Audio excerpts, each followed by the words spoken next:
तो guys I hope आप सभी लोग अच्छे होंगे।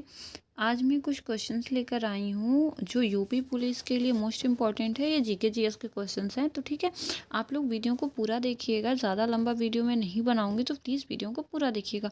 भारत का शोक किस नदी को कहा जाता है? तो कर्मनाशा नदी को कहा जाता है।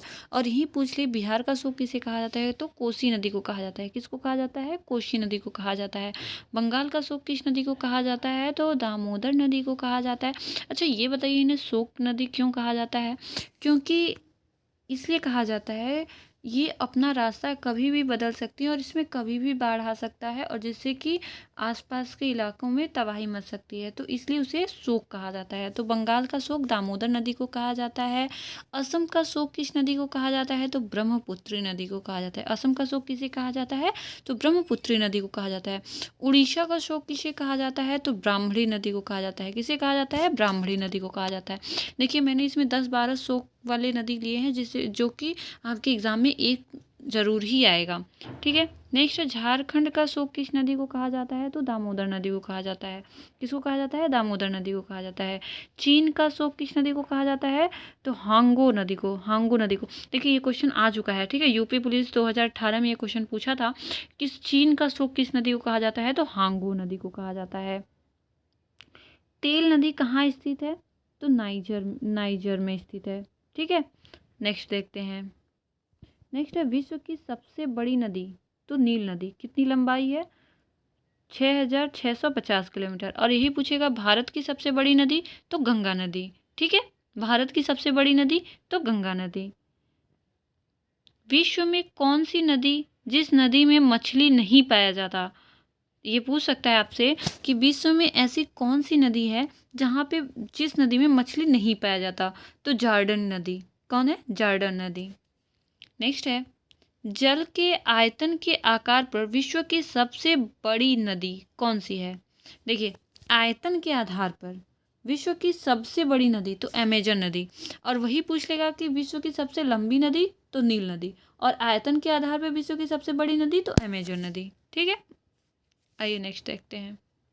यहाँ इतिहास के कुछ प्रश्न हैं। भक्ति आंदोलन के प्रतिपादक कौन थे? तो कौन थे? रामानुज आचार्य। भक्ति आंदोलन के प्रतिपादक कौन थे? तो रामानुजन आचार्य। पंजाब में भक्ति आंदोलन के जनक कौन है? तो गुरु नानक। कौन है? गुरु नानक।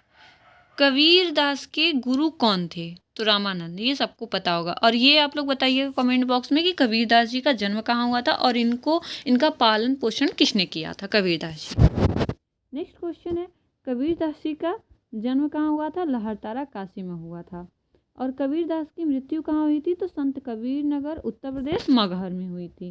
ठीक है, आप लोगों से एक ये दे करके पूछ लेगा कि कबीर दास की मृत्यु कहाँ हुई थी, तो ऑप्शन में अगर मगहर नहीं रहा तो संत कबीर नगर रहेगा, अगर संत कबीर नगर नहीं रहा तो उत्तर प्रदेश रहेगा। ठीक है, नेक्स्ट देखते हैं। महाराष्ट्र में भक्ति संप्रदाय किसकी शिक्षाओं द्वारा फैली? तो किसकी शिक्षाओं द्वारा फैली? संत ज्ञानेश्वर के द्वारा। संत ज्ञानेश्वर जी के द्वारा। नेक्स्ट देखते हैं, भक्ति आंदोलन को दक्षिणी भारत से लाकर उत्तर भारत तक प्रचारित करने वाले कौन थे? तो कौन थे? रामानंद थे। कौन थे? रामानंद थे। आइए नेक्स्ट देखते हैं। मोगली थोड़ा शोर मचा रहा है, बट क्या कर सकते हैं उसका। नेक्स्ट है, वह शासक जिसने एक सच्चे जैन मुनि की तरह उपासन के द्वार शरीर त्याग दिया, कौन थे? चंद्रगुप्त मौर्य। कौन थे? चंद्रगुप्त मौर्य। बहुत ज़्यादा शोर मचा रहा है ये मोगली। नेक्स्ट है, चैतन्य महाप्रभु किस संप्रदाय से जुड़े थे? तो किससे जुड़े थे? गौड़वी संप्रदाय से। किससे जुड़े थे? गौड़वी संप्रदाय से। पुष्टि मार्ग के दर्शन की स्थापना किसने की? वल्लभाचार्य जी ने की। किसने की? वल्लभाचार्य जी ने की। नेक्स्ट है, किस संत ने ईश्वर को अपने पास अनुभव के लिए कीर्तन को अपना माध्यम बनाया था? किसने बनाया था? चैतन्य महाप्रभु ने बनाया था। देखिए, क्वेश्चन ऊपर था, चैतन्य महाप्रभु ने किस संप्रदाय से जुड़े थे? तो किससे जुड़े थे? गौड़ी संप्रदाय से। और उन्हीं से रिलेटेड ये क्वेश्चन पूछ लिया, किस संत ने ईश्वर को अपने पास अनुभव के लिए कीर्तन को अपना माध्यम बनाया था? जैसे जो भजन कीर्तन करते थे उसको अपना माध्यम बनाया था, तो किसने बनाया था? चैतन्य महाप्रभु ने। ठीक है, नेक्स्ट है, अद्वैतवाद के सिद्धांत का प्रतिपादन किसने किया था? किसने किया था? शंकराचार्य ने किया था। किसने किया था? शंकराचार्य ने किया था। नेक्स्ट देखते हैं, भक्ति आंदोलन के दौरान असम में भक्ति आंदोलन को किसने चलाया था? किसने चलाया था? शंकर देव ने। किसने चलाया था? शंकर देव ने। नेक्स्ट देखते हैं, गुरु नानक का धर्मोपदेश क्या था? क्या था? मानव बंधुत्व, मानव को भाईचारे की भावना के लिए उन्होंने कहा था। नेक्स्ट देखते हैं, नेक्स्ट है, किस भाषा को लोकप्रिय बनाने के लिए चंडीदास ने योगदान दिया था? किस भाषा को? बंगाली भाषा को। चंडीदास ने किस भाषा को लोकप्रिय बनाया था? तो बंगाली भाषा को। रामानुज के अनुयायी, जो रामानुज के अनुयायी थे को क्या कहा जाता था? जो रामानुज के अनुयायी थे उनको क्या कहा जाता था? तो वैष्णव कहा जाता था। क्या कहा जाता था? वैष्णव कहा जाता था। बीजक के रचयिता कौन है? ये आप लोग मुझे बताएंगे, ठीक है। मैं इसमें बता देती हूँ, कबीरदास जी। आप लोग कमेंट बॉक्स में भी बताइएगा कबीरदास जी से रिलेटेड बातें। महात्मा बुद्ध व मीराबाई की जीवन दर्शन में कौन सी मुख्य विशेषता समान थी? अब यहाँ देखिए, महात्मा बुद्ध व मीराबाई के जीवन दर्शन की कौन सी विशेषता मुख्य थी? ठीक है, तो कौन सी? संसार का दुख पूर्ण होना। ठीक है, संसार का दुख पूर्ण होना। उन्होंने भी सांसारिक मोह माया का त्याग किया था और मीराबाई ने भी सांसारिक मोह माया का त्याग किया था। देखिए, ये जो आपकी सीरीज है ये आपको यूपी पुलिस में कम से कम नहीं तो 4 या 5 नंबर दिलवा कर जाएगी। तो प्लीज़ आप लोग इसको 2x पे ही लगा कर देखिएगा, लेकिन पूरा देखिएगा इस वीडियो को। नेक्स्ट क्वेश्चन है, प्रसिद्ध भक्ति रस काव्यत्री मीराबाई किसकी पत्नी थी? किसकी पत्नी थी? राजकुमार भोजराज की। किसकी पत्नी थी? राजकुमार भोजराज की। नेक्स्ट है, यदि संस्कृत मातृभाषा है तो मेरी क्या मातृभाषा दस्यु भाषा है? यह किसका कथन है? तो यह किसका कथन है? एकानाथ का। देखिए, ये क्या कहना चाहते हैं? ये कह रहे हैं यदि संस्कृत मातृभाषा है तो क्या मेरी मातृभाषा दस्यु भाषा है? तो ये किसका कथन है? तो एकानाथ का है। ठीक है। नेक्स्ट है, भक्त तुकाराम किस मुगल सम्राट के समकालीन थे? अब यहाँ देखिए, मतलब समकालीन पूछ लिया गया है। जो भक्त तुकाराम किस मुगल साम्राज्य के समकालीन थे? तो किसके थे? जहांगीर के। और जहांगीर के बारे में आप लोग कमेंट में बताइएगा कि ये किस चीज़, मतलब इसके समय में कौन से विदेशी यात्री आए और क्या इसने नया किया था। ठीक है, क्योंकि इससे रिलेटेड क्वेश्चन भी एग्जाम में आते हैं।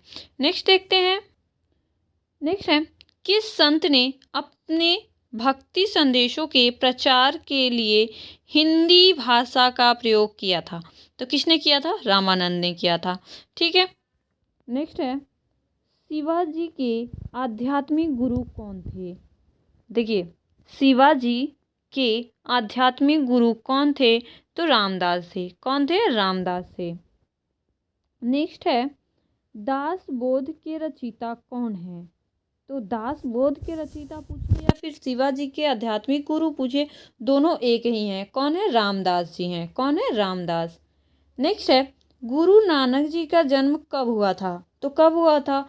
1469 में हुआ था। आइए नेक्स्ट देखते हैं। इसमें मैंने बस इंपॉर्टेंट ही क्वेश्चन लिए हैं, तो आप लोग पूरा देखिएगा वीडियो को, प्लीज़ इस वीडियो को स्किप मत कीजिएगा। आधुनिक भारत का इतिहास, भगत सिंह को फांसी की सज़ा सुनाने वाला न्यायाधीश कौन था? देखिए, क्वेश्चन पूछ सकता है कि भगत सिंह को फांसी की सज़ा सुनाने वाला न्यायाधीश कौन था? जी.सी. हिल्टन था। जी.सी. हिल्टन। ठीक है। नेक्स्ट है, शिमला समझौता कब हुआ था? तो 1945 में हुआ था। शिमला समझौता कब हुआ था? तो 1945 में हुआ था। आप लोग मुझे बताएंगे मुस्लिम लीग समझौता कब हुआ था? तो ये लोग आप लोग कमेंट बॉक्स में बताइएगा। और ये भी बताइएगा नरम दल और गरम दल कब अलग हुए थे और कब एक हुए थे। ठीक है। किस एक्ट को बिना अपील, बिना वकील तथा बिना दलील का कानून कहा जाता था? ये देखिए, इसके लिए बहुत ज़्यादा प्रदर्शन हुआ था, तो रोलेट एक्ट को कहा जाता था। ठीक है। और ये बताइएगा, भारत में जो स्वतंत्रता दिलाने के लिए कौन से वायसराय ने अपील की थी, ठीक है, भारत को स्वतंत्र बनाने के लिए। नेक्स्ट है, इंग्लैंड में भारतीय सुधार समिति की स्थापना किसने की थी? तो दादा भाई नौरोजी ने की थी। किसने की थी? दादा भाई नौरोजी ने की थी। और दादा भाई नौरोजी ने क्या क्या किया था? ये एक ऐसे व्यक्ति थे जिन्होंने इंग्लैंड के पार्लियामेंट में अपना संसद बनने का स्थान प्राप्त किया था। इन्होंने क्या किया था? संसद बनने का भी स्थान प्राप्त किया था। नेक्स्ट है, निरंकारी आंदोलन की शुरुआत किसने किया था? निरंकारी आंदोलन की शुरुआत दयाल दास ने किया था। किसने किया था? दयाल दास ने किया था। नेक्स्ट है, किस क्रांतिकारी को सबसे कम उम्र में फांसी की सजा सुनाई गई थी? ये क्वेश्चन भी प्रीवियस ईयर यूपी पुलिस में आया हुआ है कि किस क्रांतिकारी को सबसे कम उम्र में फांसी की सजा सुनाई गई? तो किसको सुनाई गई? खुदीराम बोस को। किसको सुनाएगी? खुदीराम बोस जी को, ठीक है। नेक्स्ट है, केसर हिंद की उपाधि जलियांवाला बाग हत्याकांड के विरोध में किसने वापस कर दी थी? देखिए, जलियांवाला बाग हत्याकांड कब हुआ था? 13 अप्रैल 1919 को हुआ था। तो उसमें जिनको जिनको अच्छी उपाधियां मिली थी, जैसे जो अंग्रेजों द्वारा उपाधियां दी गई थी, जैसे केसर हिंद की उपाधि, नाइटहुड की उपाधि, तो ये जिन लोगों को उपाधियां मिली थी उन लोगों ने उसके विरोध में वापस कर दिया था। तो केसर हिंद की उपाधि किसको मिली थी?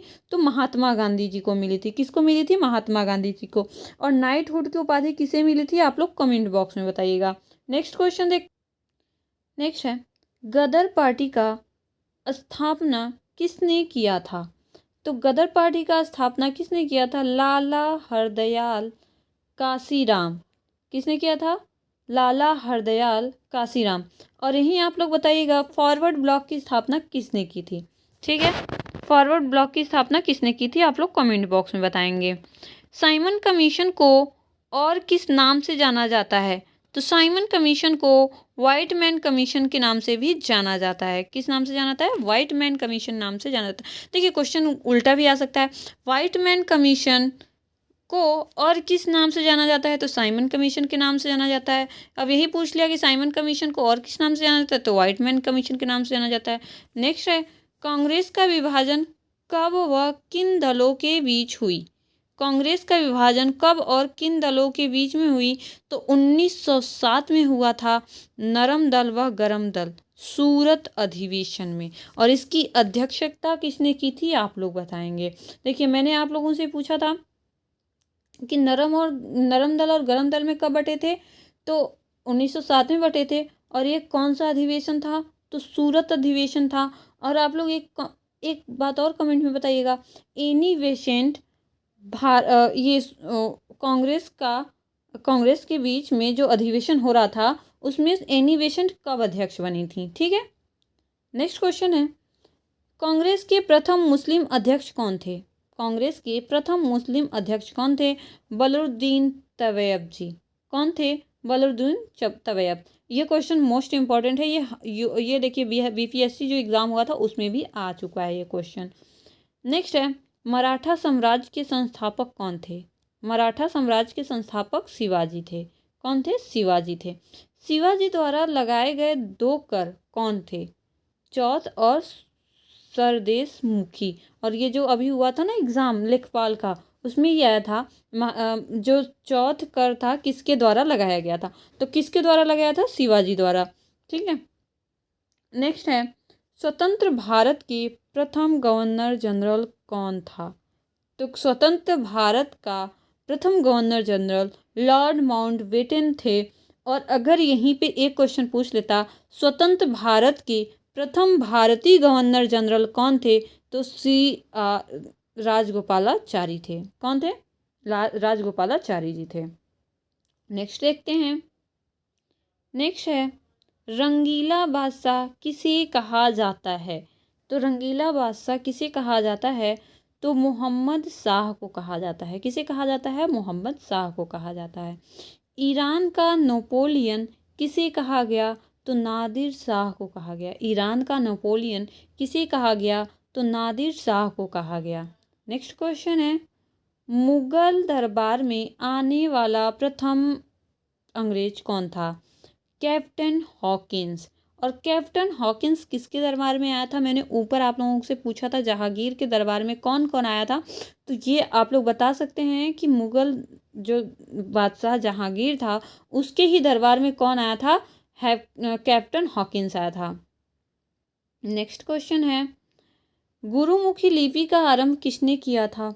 तो अंगद गुरु ने किया था। गुरुमुखी का कौन लिखा था, आरंभ किसने किया था? तो अंगद गुरु ने किया था। प्रथम गोलमेज सम्मेलन कब हुआ था? तो 17 नवंबर 1930 में हुआ था। और आप लोगों से पूछ लेगा कि तीनों गोलमेज सम्मेलन में भाग लेने वाले भारतीय व्यक्ति कौन थे? तो B.R. अम्बेडकर जी थे। B.R. अम्बेडकर जी थे। और इसी में पूछ लेगा गांधी इरविन समझौता कब हुआ था? और ये आप लोग कमेंट बॉक्स में बताइएगा, क्योंकि गांधी इरविन समझौता मोस्ट इम्पॉर्टेंट क्वेश्चन है और बार बार एग्जाम में पूछे जाने वाला क्वेश्चन है। और गांधी इरविन समझौते के बाद ही गांधी जी ने गोलमेज सम्मेलन में भाग लिया था। और ये भी बताइएगा कौन से गोलमेज सम्मेलन में उन्होंने भाग लिया था। पोर्ट विलियम कॉलेज की स्थापना किसने किया था? तो लॉर्ड वेलेस्ली ने किया था। किसने किया था? लॉर्ड वेलेस्ली ने किया था। और ये स्थायी बंदोबस्त लाने वाला कौन था? तो कार्निवालिस था। यहीं पे पूछ लेगा, ये देखिए पूछा है पोर्ट विलियम कॉलेज की स्थापना लॉर्ड वेलेस्ली, और यहीं पूछ लेगा स्थायी बंदोबस्त कौन लाया था? तो कॉर्निवालिस ने। और पुलिस व्यवस्था भी कौन लाया था? तो कॉर्निवालिस ने लाया था। ठीक है, देखिए आधुनिक भारत से जो क्वेश्चन आता है वो थोड़ा सा अच्छे लेवल का आता है। ये भी पूछ सकता है कि भारत का प्रथम वायसराय कौन था? तो कौन था भारत का प्रथम वायसराय? लॉर्ड कैनिंग था। पूछ लेगा भारत का प्रथम ये पूछ गवर्नर जनरल, तो विलियम बेंटिक था। पूछ लेगा बंगाल का प्रथम गवर्नर जनरल, तो बंगाल का प्रथम गवर्नर जनरल तो ये कौन क्या था? ये थोड़ा सा मिस हो रहा है, आप लोग कमेंट बॉक्स में बताइएगा। और पूछेगा बंगाल का गवर्नर कौन था प्रथम? तो लॉर्ड क्लाइव था। ठीक है, भारत में पहली बार सार्वजनिक निर्माण विभाग की स्थापना किसने किया? तो लॉर्ड डलहौजी ने किया। और हड़प नीति भी कौन अपनाया था? तो लॉर्ड डलहौजी ने अपनाया था। और एक क्वेश्चन पूछ लेगा कि जो भारत में अंग्रेज जब आए थे तो दिल्ली में जो शासन कर रहे थे मुगल बादशाह, तो उनको किसने कहा था कि अब आप लोग लाल किला खाली करिए? तो डलहौजी ने कहा था लाल किला खाली करने को। और कैनिंग जब आया उसने सीधे कह दिया कि जो अब मुगल अंपायर थी उसको हम ख़त्म करें। उन्होंने मुगल अंपायर को किसने ख़त्म किया? तो लॉर्ड कैनिंग ने। और किसने कहा था कि अब मुगल मतलब आप लोग लाल किला छोड़िए? तो डलहौजी ने कहा था। अजमेर में मयो कॉलेज की स्थापना किसने की थी? तो लॉर्ड मेयो ने की थी। जिसका नाम है उसी ने किया था। नेक्स्ट देखते हैं। नेक्स्ट है, भारत के उद्धारक की संज्ञा किसे दी गई है? तो लॉर्ड रिपन को दी गई है। किसे दी गई है? लॉर्ड रिपन को। देखिए लॉर्ड रिपन ने क्या क्या किया था। तो जो हम लोगों को वोट का अधिकार था उसकी उम्र क्या थी? 21 वर्ष थी। और लॉर्ड रिपन ने क्या किया था? उसको 18 वर्ष किया था। और 21 वर्ष किसने किया था? लिटन ने किया था। किसने किया था? लॉर्ड लिटन ने किया था। जो लॉर्ड रिपन थे उन्होंने भारत की स्वतंत्रता के लिए या भारत के अधिकार के लिए बहुत ज़्यादा लड़ाई की थी। तो इसीलिए जैसे भारत का वकील भी इनको कहा जाता है। महात्मा गांधी के राजनीतिक गुरु कौन थे? तो गोपाल कृष्ण गोखले थे। गोपाल कृष्ण गोखले एक ऐसे व्यक्ति थे जिन्होंने हिंदी भाषा को राष्ट्र भाषा बनाने के लिए आवाज़ उठाई थी। और एक बात और बता रहे हैं, हिंदी भाषा को राष्ट्र भाषा बनाने के लिए सबसे पहले कहाँ से आवाज़ आई थी? तो पश्चिम भारत से आई थी। कहाँ से आई थी? पश्चिम भारत से आई थी। जबकि वहाँ की जो राज्य भाषा है वो दूसरी है, फिर भी हिंदी को राष्ट्रभाषा बनाने के लिए कहाँ से आवाज़ आई थी? तो पश्चिम भारत से आई थी। और पहले व्यक्ति कौन थे? गोपाल कृष्ण गोखले थे। ठीक है, लिम्पट मूर्ख किसे कहा जाता था? लिम्पट मूर्ख किसे कहा जाता था? जहांदार शाह को कहा जाता था। जहांदार शाह को कहा जाता था। ये उतना इम्पोर्टेंट नहीं है, फिर भी एग्ज़ाम की दृष्टि से देख सकते हैं एक बार इस क्वेश्चन को। तात्या टोपे का वास्तविक नाम क्या था? रामचंद्र पांडुरंग। ये पूछा गया है रामचंद्र पांडुरंग को और किस नाम से जाना जाता है? तो किस नाम से जाना जाता है? तो रामचंद्र पांडुरंग के नाम से जाना जाता है। नेक्स्ट है, डंडा फौज का गठन किसने किया था?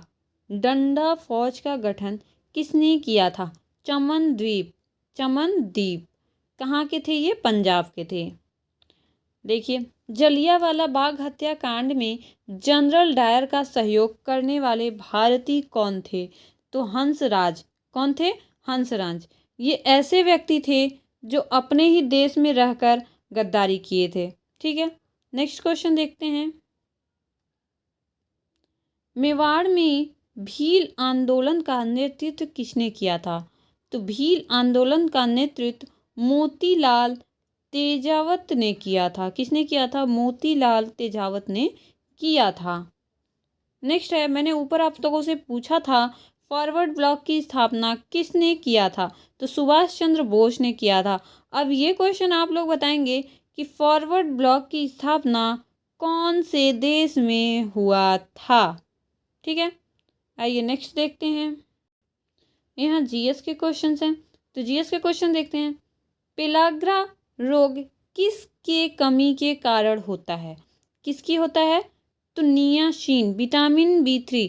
विटामिन बी3 का दूसरा नाम क्या है? नियासिन की कमी से कौन सा रोग होता है? तो पेलाग्रा नामक रोग होता है, पेलाग्रा नामक। ठीक है, चंद्रमा के तल से आकाश का काला दिखना किस कारण होता है? तो किसका कारण होता है? प्रकाश का प्रकीर्णन के कारण होता है। आप लोग एक क्वेश्चन का आंसर दीजिएगा। पृथ्वी अपने अक्ष पे घूर्णन कितने समय में पूरा करती है? ठीक है, खराश होने का कारण वायरस होता है। और आप लोग बताइएगा कि हमें जो चेचक होता है, चेचक किस वायरस के कारण होता है? नेक्स्ट क्वेश्चन है, सामान्य स्थिति में हृदय से आने वाले रक्त का कितना प्रतिशत भाग गुर्दे को मिलता है? तो कितना परसेंट मिलता है? 24% मिलता है। तारा बनने की प्रक्रिया का आरंभ किस गैस से होता है? तो हाइड्रोजन व हीलियम से होता है। और एक क्वेश्चन आपसे पूछ लेगा कि जो सूरज भगवान है, जिनको हम सूर्य कहते हैं, सूर्य में जो गैस पाए जाते हैं वो हाइड्रोजन और हीलियम पाए जाते हैं। ये सभी को पता होगा, लेकिन आप हमको बताएंगे कि हाइड्रोजन कितने परसेंट पाया जाता है और हीलियम कितने परसेंट पाया जाता है। चलिए मैं ही बता देती हूँ। हाइड्रोजन हमें 78% पाया जाता है और हीलियम 22% पाया जाता है।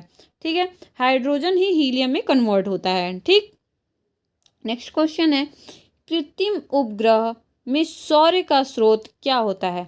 जो कृत्रिम उपग्रह है, जिसे पृथ्वी से चंद्रमा में भेजा जाता है, जो चंद्रमा के चक्कर लगाते हैं या पृथ्वी के चक्कर लगाते हैं, उसमें सौर्य का स्रोत क्या है? अब जैसे चंद्रमा का जो सौर्य का स्रोत है वो सूरज भगवान है, तो पृथ्वी जो आर्टिफिशियल भेजा जाता है उसका कौन है? तो सौर्य बैटरी है। कौन सा है? सौर्य बैटरी। जैसे अब सेल लगाकर भेजेंगे तो वो ज़्यादा दिन चलेगा नहीं। सौर्य बैटरी से क्या होगा? जैसे सोलर पैनल, उस पर जो हम लोग यहाँ से रॉकेट ये सब भेजते हैं, उपग्रह, कृत्रिम उपग्रह, तो उस पर क्या लगा होता है? उस पर सोलर पैनल लगा होता है। सोलर पैनल से क्या होता है कि सूर्य की ऊष्मा से अवशोषित करके वो अपना काम करता है।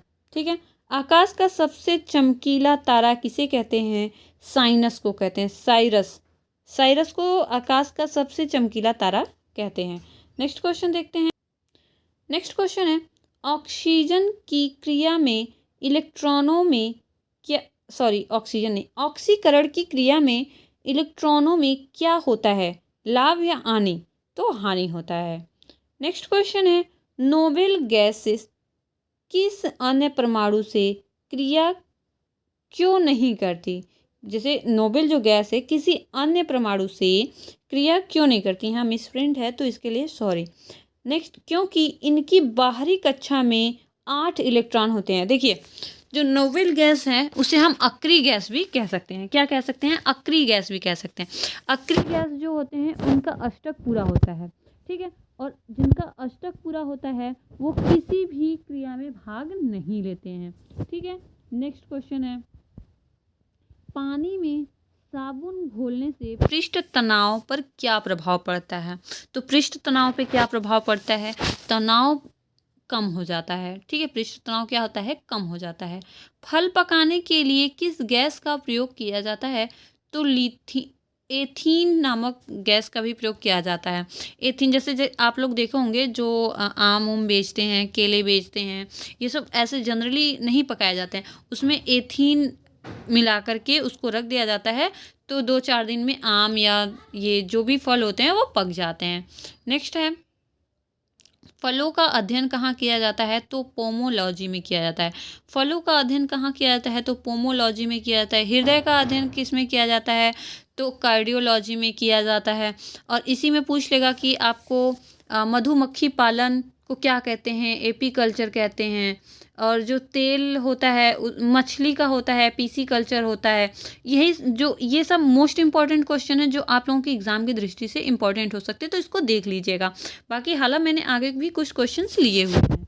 नेक्स्ट है, रक्त कोश में रक्त किस रसायन के साथ मिलकर रखा जाता है? रक्त कोश में रक्त किस रसायन के साथ मिलाकर रखा जाता है? सोडियम नाइट्रेट व डेक्सट्रेट के साथ। जैसे देखिए, जैसे हम लोग ब्लड लेने जाते हैं या ब्लड डोनेट करने जाते हैं, तो हमारा ब्लड ले करके हमको ब्लड दिया जाता है, तो उस ब्लड को कहाँ किसके साथ मिलाकर रखा जाता है कि वो धक्का ना जमे? तो किसके साथ मिलाया जाता है? तो सोडियम नाइट्रेट व डेक्सट्रेट के साथ मिलाकर रखा जाता है। ठीक है। प्रकाश में ध्रुव की घटना क्या सिद्ध करती है? प्रकाश में ध्रुव की घटना क्या सिद्ध करती है? तो प्रकाश की तरंगे अनुप्रस्थ तरंगे होती हैं। कैसी होती हैं? अनुप्रस्थ तरंगे होती हैं। आइए नेक्स्ट देखते हैं। नेक्स्ट क्वेश्चन है, एक प्रकाश वर्ष में होते हैं तो कितने होते हैं? 9.46 इंटू 10⁻12 किमी। ठीक है, यहाँ पे जो लिखने में थोड़ा मिस्टेक हुआ है तो उसको आप लोग पावर में ले लीजिएगा। ठीक है। फोटोग्राफी में प्रयोग किए जाने वाले हाइपोविलियम का रासायनिक नाम क्या है? तो सोडियम थायोसल्फेट। क्या है? सोडियम थायोसल्फेट है। नेक्स्ट क्वेश्चन है, हुक का नियम विज्ञान की किस शाखा से संबंधित है? हुक का नियम, सॉरी की मात्रा यहाँ पे नहीं है। ठीक है, तो किससे है? भौतिक विज्ञान से। डॉपलर प्रभाव किस क्षेत्र से संबंधित है? तो डॉपलर प्रभाव ध्वनि व प्रकाश से संबंधित है। मेंडल का नियम संबंधित है तो आनुवांशिकता से संबंधित है। देखिए पूछता ये क्वेश्चन इंपॉर्टेंट है, पूछ लेगा कि आनुवांशिकता का नियम किसने दिया है? तो किसने दिया है? मेंडल ने दिया है। यहाँ पे पूछा है कि मेंडल का नियम किससे संबंधित है? आनुवांशिकता से संबंधित है। ठीक है, तो ये क्वेश्चन उलट-फेर के भी करके आ सकता है। स्टील का जिंक्स की परत चढ़ाने को क्या कहते हैं? गैल्वेनाइजेशन कहते हैं। क्या कहते हैं? गैल्वेनाइजेशन। यांत्रिक ऊर्जा को विद्युत ऊर्जा में बदलने वाला कौन है? तो डायनामो। ठीक है। नेक्स्ट है, सूक्ष्म कणों की किसी द्रव या गैस में दिशाहीन स्वच्छंद गति को कहते हैं, क्या कहते हैं? ब्राउनियन मोमेंट कहते हैं। क्या कहते हैं? ब्राउनियन मोमेंट कहते हैं। नेक्स्ट, विज्ञान की शाखा फोटोसाइनिक्स में किस का अध्ययन किया जाता है? पौधे पर ध्वनि का प्रभाव का अध्ययन किया जाता है। ठीक है, ये इतना टफ क्वेश्चन नहीं आएगा बट थोड़ा बहुत देख लेते हैं इसमें देखने में क्या गया है। ठीक है, क्रिस्टोग्राफ यंत्र को क्या जाना जा सकता है? पौधे के बढ़ने की दर नापा जाता है। ठीक है, प्रोटीन किनसे मिलकर बना होता है? एमिनो अम्लों से मिलकर प्रोटीन बना होता है। एक होता है क्रोशियोरकर रोग होता है। क्रोशियोरकर रोग जो बच्चों में बहुत ज़्यादा अधिक पाया जाता है, वो क्यों होता है? क्योंकि उनके अंदर प्रोटीन की कमी हो जाती है। ठीक है, विटामिन सी अम्लीय है या क्षारीय है? तो विटामिन सी क्या है? अम्लीय है।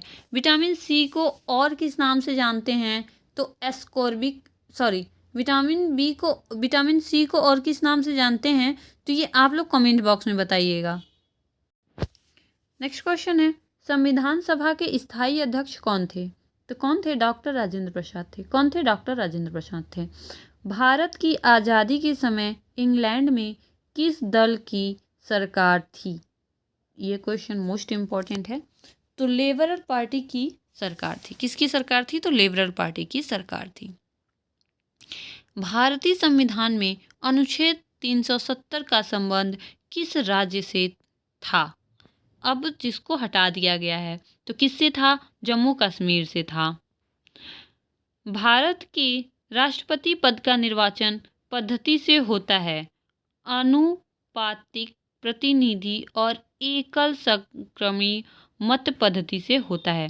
इसका कहने का मतलब ये है, जनता द्वारा प्रत्यक्ष रूप से चुने जाने वाले जो प्रत्याशी होते हैं, तो इसको कह सकते हैं कि जनता द्वारा अप्रत्यक्ष रूप से राष्ट्रपति को चुना जाता है। जैसे हम लोग क्या करते हैं कि राज्यसभा कह रही हूँ, ये विधानसभा के सदस्यों को चुनते हैं, और वो विधानसभा के सदस्य जो होते हैं और सांसद जो होते हैं, वही लोग क्या करते हैं, राष्ट्रपति को वोट देते हैं और राष्ट्रपति बनाते हैं। ठीक है। भारतीय रुपये का प्रतीक चिन्ह किससे द्वारा डिजाइन किया जाता है? तो किसे? डी उदय कुमार द्वारा डिजाइन किया गया है। विश्व का सबसे छोटा महाद्वीप कौन सा है? तो ऑस्ट्रेलिया है। ठीक है, ऑस्ट्रेलिया है। विश्व का सबसे छोटा महाद्वीप कौन सा है? तो ऑस्ट्रेलिया। और सबसे बड़ा आप लोग बताएंगे। अंतरिक्ष में जाने वाली पहली महिला कौन थी? तो वेलेंटीना टेरेस्कोवा। कौन थी? टेरेस्कोवा। और ये कहाँ से थी? पूर्व सोवियत संघ से थी। और आप लोग से पूछेगा भारत की प्रथम महिला, तो कौन बताएंगे आप लोग? कल्पना चावला थी। नेक्स्ट देखिए, आप लोगों से पूछ लिया जा सकता है कि कलिंग पुरस्कार की शुरुआत किसके द्वारा किया गया था? तो यूनेस्को द्वारा किया गया था। और ये क्यों दिया जाता है? तो विज्ञान के क्षेत्र में दिया जाता है। और ये कौन शुरू किया था? ये भी पूछ सकता है। क्रिकेट विश्व कप 2015 में ऑस्ट्रेलिया कौन सी बार चैंपियन बनी थी? तो कौन सी बार बनी थी? 5वीं बार बनी थी। और 2023 में भी ऑस्ट्रेलिया ने ही वर्ल्ड कप का खिताब जीता है। तो वो किसको हरा कर जीता है? तो भारत को हरा कर जीता है। और कौन सी बार उसने ट्रॉफी जीती है? तो 6वीं बार ट्रॉफी जीती है। ठीक है। नेक्स्ट है 10वां राष्ट्रमंडल खेल 2014 कहाँ आयोजित किया गया था? तो ग्लासगो में, स्कॉटलैंड में। ठीक है, ग्लासगो स्कॉटलैंड में आयोजित किया गया था। नेक्स्ट है फीफा वर्ल्ड कप 2014 की विजेता टीम कौन सी थी? तो कौन सी थी? जर्मनी थी। ठीक है। विश्व जनसंख्या दिवस किस दिन मनाया जाता है? तो 11 जुलाई को विश्व जनसंख्या दिवस मनाया जाता है। विश्व की सबसे बड़ी मूर्ति कौन सी है? Statue of liberty. और अब इसको चेंज हो गया है, तो हमारे जो देश में बना हुआ है स्टैचू ऑफ यूनिटी। ठीक है। नेक्स्ट है विश्व की सबसे बड़ा हिंदू मंदिर परिसर कहाँ स्थित है? तो अक्षरधाम दिल्ली में स्थित है। विश्व का सबसे बड़ा हिंदू मंदिर परिसर कहाँ स्थित है? तो अक्षरधाम दिल्ली में स्थित है। नेक्स्ट है झीलों का शहर उपनाम से जाने वाला शहर कौन है? झीलों का शहर के नाम से जाने जाने वाला उप शहर कौन सा है? तो भोपाल है। कौन सा है? भोपाल। नेक्स्ट देखते हैं, देखिए जल प्रपात के बारे में देखते हैं, जल संधि को देखते हैं। ठीक है, विश्व की प्रमुख जल संधियाँ जो एग्जाम की दृष्टि से मोस्ट इम्पॉर्टेंट है। बास जल संधि तमसान सागर एवं दक्षिण सागर को जोड़ती है। ठीक है। सुंडा जल संधि जावा सागर एवं हिंद महासागर को जोड़ती है।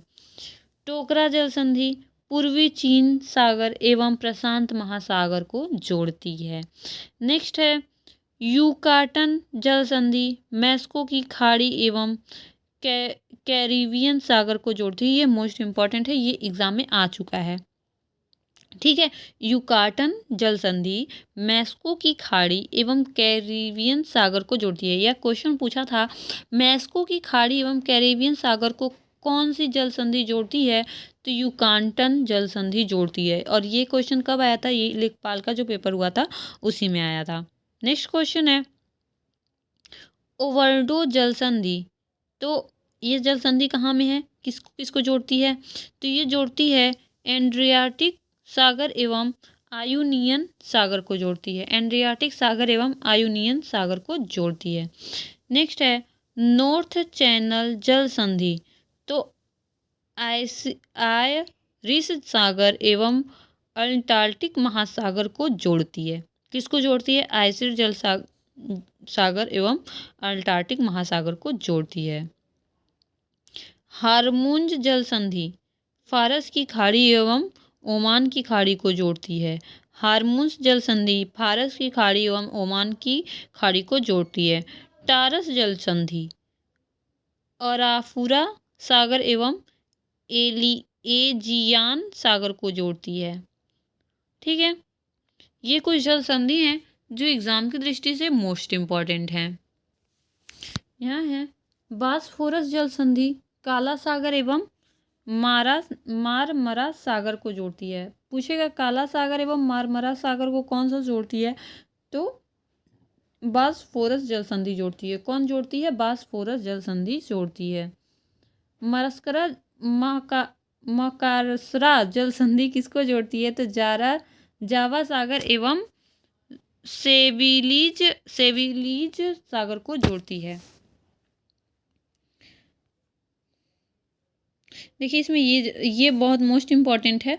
पाक जल संधि मन्नार एवं बंगाल की खाड़ी को जोड़ती है। ये पूछ सकता है जो पाक जल संधि है वो कहाँ पे स्थित है और ये किसको जोड़ती है, तो मन्नार की खाड़ी एवं बंगाल की खाड़ी को जोड़ती है।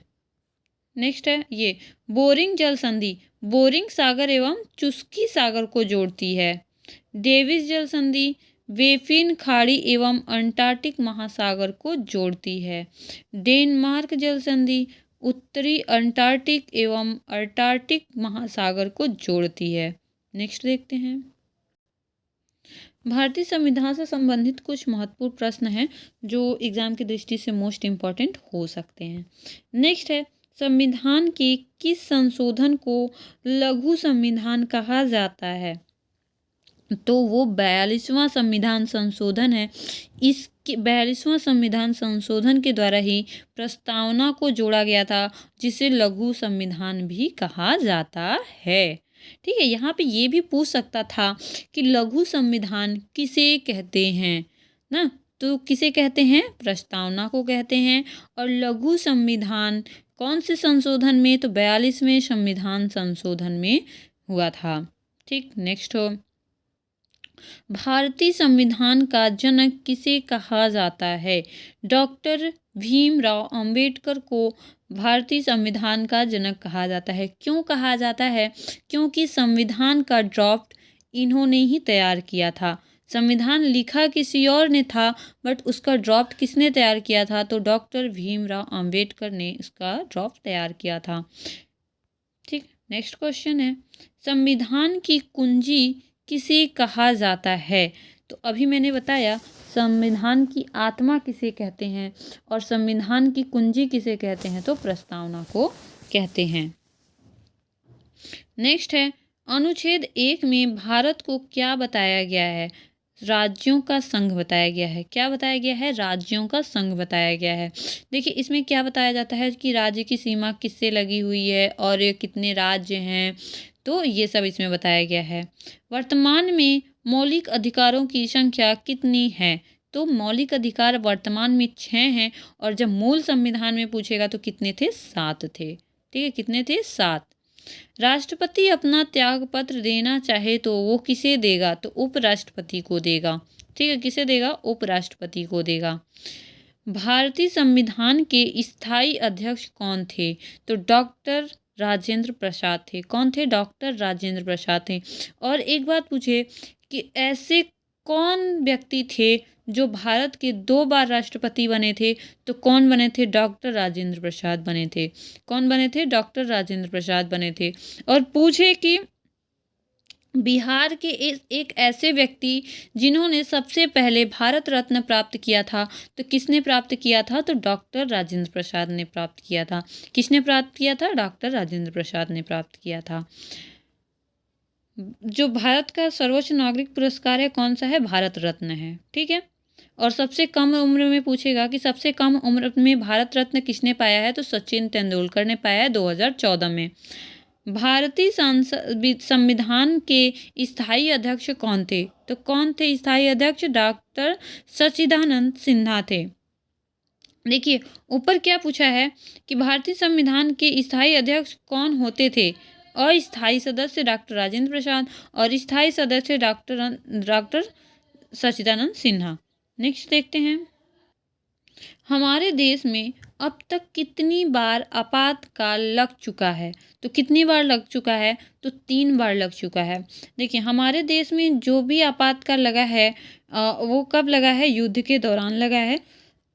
अभी तक हमारे यहाँ वित्तीय आपातकाल नहीं लगा है। ठीक है, नेक्स्ट क्वेश्चन है, संविधान के किस अनुच्छेद द्वारा अस्पृश्यता का अंत कर दिया गया है? तो किसके द्वारा किया गया है? अनुच्छेद 17 के द्वारा। अस्पृश्यता क्या होता है? छुआछूत। ठीक है, तो पूछेगा संविधान के किस अनुच्छेद में छुआछूत का अंत कर दिया गया है? तो अनुच्छेद 14 में किया गया है, 17 में किया गया है। अगर पूछेगा जीवन जीने का अधिकार, जैसे स्वच्छ हवा, स्वच्छ जल, इन सब से जीवन जीने का अधिकार पूछेगा तो 21 में है। और जो माता पिता के द्वारा बच्चों को 1 से लेकर 14 वर्ष की आयु तक पढ़ाने का अधिकार दिया गया है बच्चों को, और उनको एक आदेश दिया गया है कि अपने बच्चों को पढ़ाएं, तो वो किस में दिया गया है? तो 21A के तहत दिया गया है। ठीक है, नेक्स्ट है, संसद के 3 अंग कौन कौन से होते हैं? तो ये पूछ सकता है कि संसद के 3 अंग कौन कौन से हैं? तो राज्यसभा, लोकसभा और राष्ट्रपति। और इसमें से ये भी पूछ सकता है कि निम्न सदन किसे कहते हैं? तो लोकसभा को कहते हैं। उच्च सदन किसे कहते हैं? तो राज्यसभा को कहते हैं। ये क्वेश्चन इंपॉर्टेंट है, निम्न सदन किसे कहते हैं और उच्च सदन किसे कहते हैं। नेक्स्ट है, शून्यकाल का समय कब से कब तक का होता है? तो शून्यकाल का समय 12 बजे से 1 बजे तक का होता है, 1 घंटे का होता है। प्रश्नकाल कब होता है? तो प्रश्नकाल पहले ही होता है, जब बैठक शुरू होती है जो इसका, तभी होता है प्रश्नकाल। मूल कर्तव्यों को किस संशोधन द्वारा संविधान में शामिल किया गया? मूल कर्तव्यों को किस संविधान संशोधन के द्वारा संविधान में शामिल किया गया? तो 42वां संविधान संशोधन के द्वारा। विश्व में किस देश का संविधान सबसे बड़ा लिखित संविधान है? तो भारत का। और यही पूछेगा विश्व में सबसे बड़ा मौखिक संविधान किसका है? तो ब्रिटेन का है। ठीक है, सबसे बड़ा मौखिक संविधान किस देश का है? तो ब्रिटेन का है। और लिखित पूछेगा तो भारत का है। भारत के संविधान को बनाने में कितना समय लगा था? तो भारत के संविधान को बनाने में 2 वर्ष 11 महीने 18 दिन का समय लगा था। देखिए, इसमें है महत्वपूर्ण पुस्तक और उनके लेखक। ठीक है, तो अकबरनामा, अबुल फजल। अकबरनामा के लेखक कौन है? अबुल फजल है। अष्टाध्यायी के लेखक कौन है? पारणी। अष्टाध्यायी के लेखक कौन है? पारणी। ये मोस्ट इंपॉर्टेंट क्वेश्चन है जो एग्जाम में पूछा जाता है। Indica Megasthenes, Indica Megasthenes. Kamasutra Vatsyayana, Kamasutra Vatsyayana, ये हर एक एग्जाम में आए हुए क्वेश्चन है, तो इसको आप लोग बहुत अच्छे से देखिएगा। Rajatarangini Kalhana, Rajatarangini Kalhana. Speed post Shobha De, speed post Shobha De. Next देखते हैं, नेक्स्ट है eternal India, eternal India Indira Gandhi ने लिखी है। कौन? इंदिरा गांधी। माई टूथ, इंदिरा गांधी। मिलिंद पन्नो, नागेसेन। Shahnameh Firdausi. देखिए, ये क्वेश्चन पूछा है कि फिरसौदी की एक रचना है तो शाहनामा। बाबरनामा, तो बाबरनामा किसने लिखी है? बाबर खुद ने लिखी है। अर्थशास्त्र चाणक्य, चाणक्य का दूसरा नाम आप लोग बताएंगे। हुमायूंनामा गुलबदन बेगम, हुमायूंनामा गुलबदन बेगम। सॉरी। विनय पत्रिका, विनय पत्रिका तुलसीदास, विनय पत्रिका तुलसीदास। गीत गोविंदन जयदेव, गीत गोविंद जयदेव। बुद्ध चरितम अश्वघोष, बुद्ध चरितम अश्वघोष। आइए next, young India Mahatma Gandhi, young India Mahatma Gandhi. Malgudi days R K Narayan, मालकुंडी days R K Narayan. काव्य मीमांसा राजशेखर, काव्य मीमांसा राजशेखर। हर्षचरित बाणभट्ट, हर्षचरित बाणभट्ट।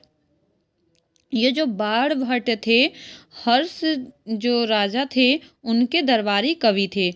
तो उन्होंने जो हर्षवर्धन था वो अपने जो ये बाण भट्ट थे उनको बुलाकर अपने चरित्र का रचिता करवाया था। ठीक है।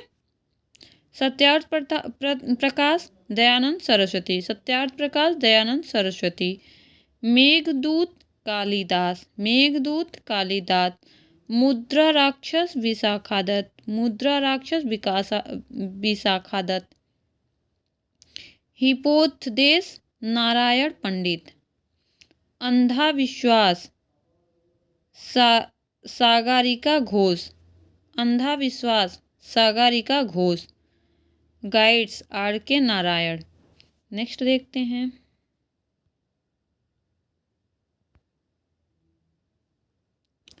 अब देखते हैं विटामिन की खोज कब हुई थी और विटामिन को और किस नाम से जानते हैं। ठीक है।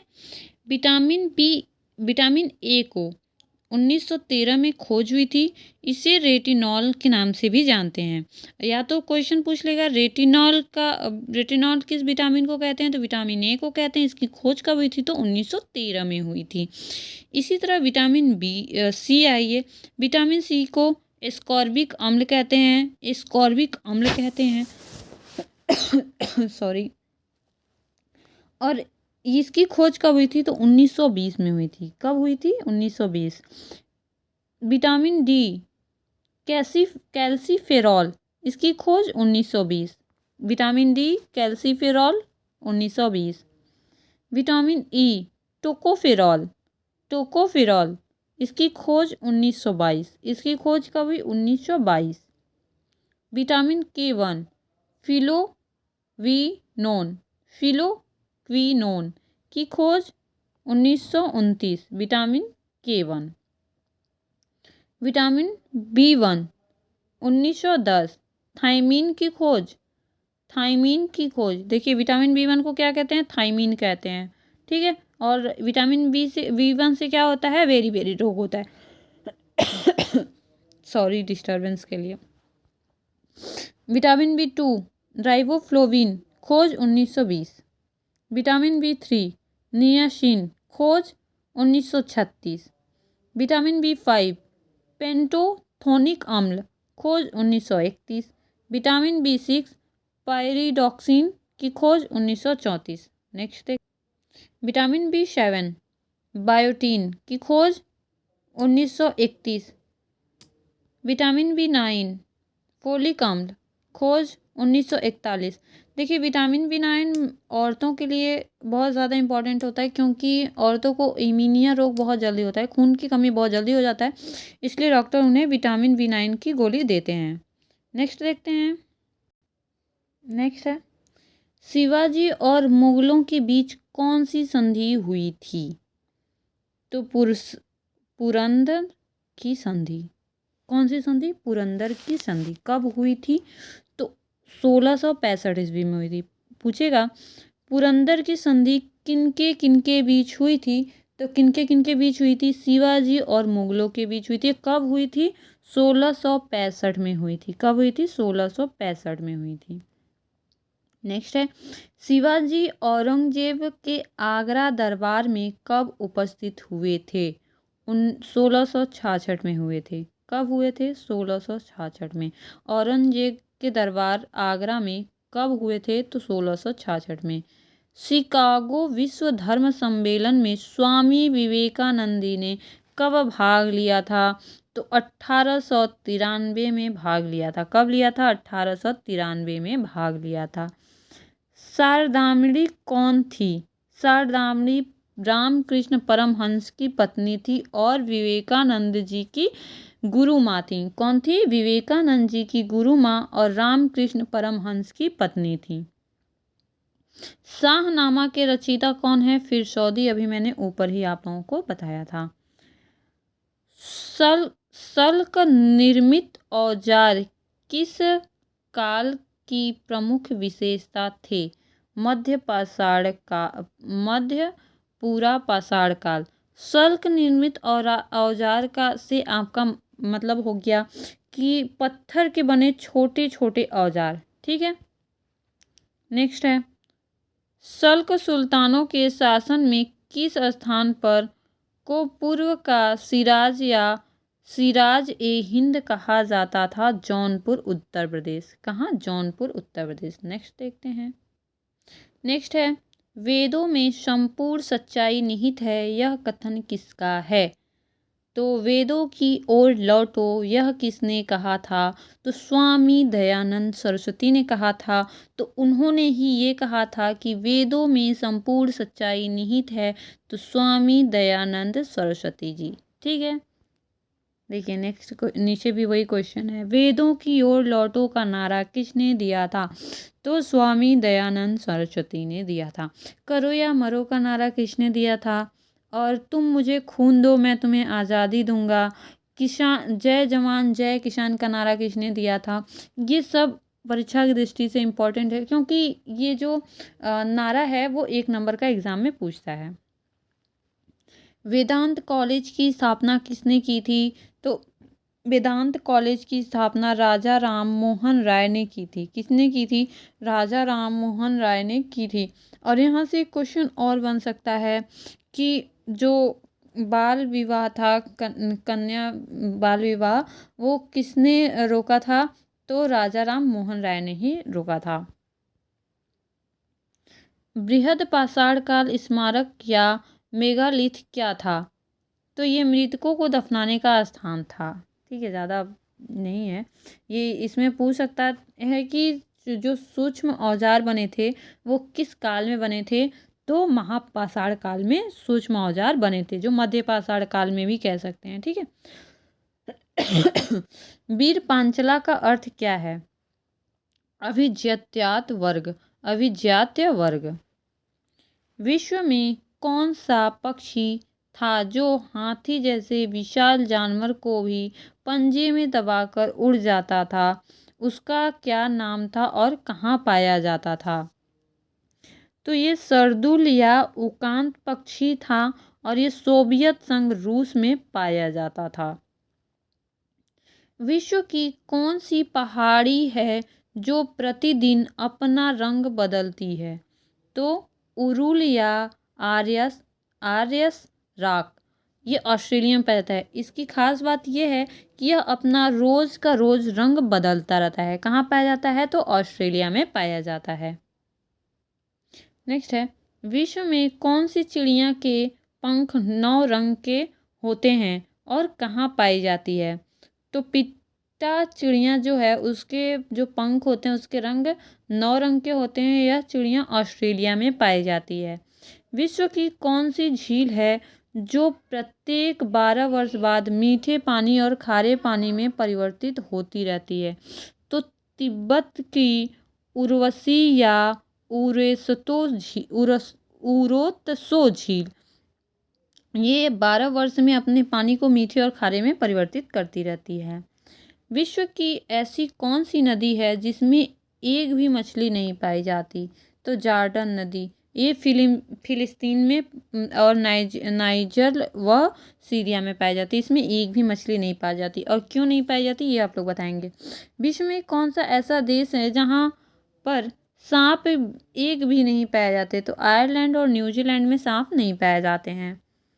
विश्व में उस देश का नाम बताइए जहाँ सिर्फ पुरुष और तथा उनकी जनसंख्या क्या है?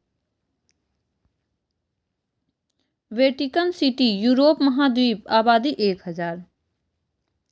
नेक्स्ट है, विश्व भारती विश्वविद्यालय की स्थापना किसने की और कब की थी? तो रविंद्रनाथ टैगोर ने की थी। और कब की थी? तो 1921 में की थी। तो आइए नेक्स्ट देखते हैं। भागीरथी और अलकनंदा के संगम पर स्थित है। तो क्या स्थित है? देवप्रयाग। सतपुड़ा और विंध्य के बीच कौन सी नदी बहती है? ये क्वेश्चन मोस्ट इम्पॉर्टेंट है। बीपीएससी TRE 2 में पूछा था, सतपुड़ा और विंध्य की पहाड़ी के बीच में कौन सी नदी स्थित है? तो नर्मदा नदी स्थित है। ठीक है। विजयनगर साम्राज्य की स्थापना किसने की थी? तो संगम वंश ने की थी। किसने की थी? संगम वंश ने की थी। बंगाल का पहला गवर्नर जनरल कौन था? वॉरेन हेस्टिंग्स था। जो मैं कुछ पहले बता रही थी और मैं भूल गई थी, तो सॉरी इसके लिए, वॉरेन हास्टिंग था। ठीक है, नेक्स्ट है, उस राज्य का नाम बताइए जिसने पहली बार युद्ध में हाथियों का इस्तेमाल किया था। मगध। और मगध सबसे ज़्यादा शक्तिशाली इसलिए था क्योंकि वह गंगा और सोन नदी के किनारे बसा हुआ था और इसमें हाथी पाए जाते थे। यहाँ पे हथियार बनाने के लिए लोहे का भी प्रयोग हुआ था और ये बहुत ज़्यादा शक्तिशाली इसलिए था क्योंकि यहाँ पे हर एक सुविधाएं उपलब्ध थी। क्वेश्चन ये पूछ सकता है कि उस राज्य का नाम बताइए जिसने पहली बार युद्ध में हाथियों का प्रयोग किया था, या फिर सबसे ज़्यादा शक्तिशाली राज्य कौन था, तो मगध राज्य था। ठीक है, वज्जी की राजधानी कहाँ थी, ये आप लोग कमेंट बॉक्स में बताइएगा। कौन सा पर्वत हिमालय श्रृंखला का अंग नहीं है, तो अरावली है। HTML में टैग किसने प्रविबंध कुंजी शब्द का प्रयोग है, तो कोष्ठीय। ठीक है, नेक्स्ट है, मंगल की परिक्रमा कक्ष में जाने वाले प्रथम एशियाई देश का नाम बताइए, तो कौन है, भारत है। मंगल की जो परिक्रमा है उसकी कक्षा में जाने वाले प्रथम एशियाई देश कौन है, तो भारत है। नेक्स्ट देखते हैं, नेक्स्ट है, वर्धमान महावीर ने परिनिर्वाण कहाँ प्राप्त किया था, तो पावापुरी में किया था। नेक्स्ट है, भूकंप की तीव्रता किससे नापी जाती है, तो सीस्मोग्राफ से नापी जाती है। इंपॉर्टेंट क्वेश्चन है। भारत में अपना पहला उपग्रह कब लॉन्च किया था, तो भारत ने अपना पहला उपग्रह 16 अप्रैल 1975 को लॉन्च किया था। पद्मावत के लेखक कौन हैं, तो मलिक मोहम्मद जैसी हैं। ये भी क्वेश्चन मोस्ट इम्पॉर्टेंट है, बहुत बार पूछा गया है कि पद्मावत के लेखक कौन हैं, तो मलिक मोहम्मद जैसी जी हैं। भारत की सबसे बड़ी खारे पानी की झील कौन सी है, तो चिल्का झील है। वूलर झील कहाँ पे स्थित है, ये आप लोग कमेंट बॉक्स में बताइएगा। नेक्स्ट है, ISCI का सही पूर्ण रूप क्या है, तो Indian script code for information interchange. ठीक है, किस प्रकार की पौधों की जड़ें पानी नीचे होती हैं, सदाबहार। ठीक है, कहाँ, सदाबहार। मैग्रीव किस स्थान पर पाया जाता है, और यह तटीय उत्तर तट में है। ठीक है, नेक्स्ट, 17 मंत्रिपरिषद सामूहिक रूप से किसके प्रति जिम्मेदार होता है। देखिए, आपसे पूछेगा राष्ट्रपति किसके प्रति उत्तरदायी होता है, मंत्रिपरिषद किसके उत्तरदायी होता है, तो लोकसभा के द्वारा। ठीक है, राष्ट्रपति किसके पर होता है, तो सुप्रीम कोर्ट के न्यायाधीश के उत्तरदायी होता है। वर्नाकुलर प्रेस अधिनियम कब पारित हुआ, किसने पारित किया, तो लॉर्ड लिटन ने। देखिए, एक क्वेश्चन और यहाँ से होगा कि राष्ट्रपति की नियुक्ति कौन करता है, तो सुप्रीम कोर्ट के न्यायाधीश करते हैं। ठीक है, मुख्य न्यायाधीश। और यही पूछेगा कि प्रधानमंत्री की नियुक्ति कौन करवाता है, तो राष्ट्रपति करवाता है। कौन करवाता है, राष्ट्रपति करवाता है। ठीक है, और हम एक बार भी कह सकते हैं कि जो राष्ट्रपति होता है वो नाम का ही होता है, उसके पास कोई शक्ति नहीं होती। वो जो भी काम करता है किससे पूछ कर करता है, वो प्रधानमंत्री के कहने पे करता है। किस संविधान संशोधन में मिनी लघु संविधान का संशोधन कहा जाता है, तो 42वां। मैंने अभी आपको बताया कि इसमें प्रस्तावना को जोड़ा गया था और प्रस्तावना को संविधान की आत्मा भी कहते हैं। नेक्स्ट है, तेजस का निर्माण किस कंपनी ने किया, हॉल कंपनी ने किया। नेक्स्ट देखते हैं, जर्मनी की दीवार का निर्माण कब हुआ था, तो 1961 में हुआ था। किस वर्ष सोवियत संघ रूस बना था, तो 1991 में बना था। ईस्ट तोमर किस देश ने शासन किया, तो इंडोनेशिया। चीन में लाल क्रांति कब हुई थी, तो 1949 में हुई थी। बर्लिन की दीवार कब गिराई गई, तो 9 नवंबर 1985 में गिराई गई थी। जापान के हिरोशिमा शहर पे परमाणु बम कब गिराया गया था। पुर्तगाली नाविक बार्थोलियो ने उत्तरामासा अंतरीप की खोज कब की थी, तो 1900 सॉरी 1446 में की थी। और ये पूछेगा कि पुर्तगाल जो भारत आए थे कब आए थे? 1498 में आए थे। कौन आया था सबसे पहले? तो वास्को डी गामा आया था। कहाँ पे आया था? केरल के पुलिकट तट पे आया था। ठीक है, ऐसे ही वीडियो के लिए मेरे चैनल को सब्सक्राइब कर लीजिए, मेरे वीडियो को लाइक कर दीजिए और मिलते हैं नेक्स्ट वीडियो में। तब तक के लिए धन्यवाद और आई होप ये वीडियो आप लोगों के लिए बहुत सहायता करेगा।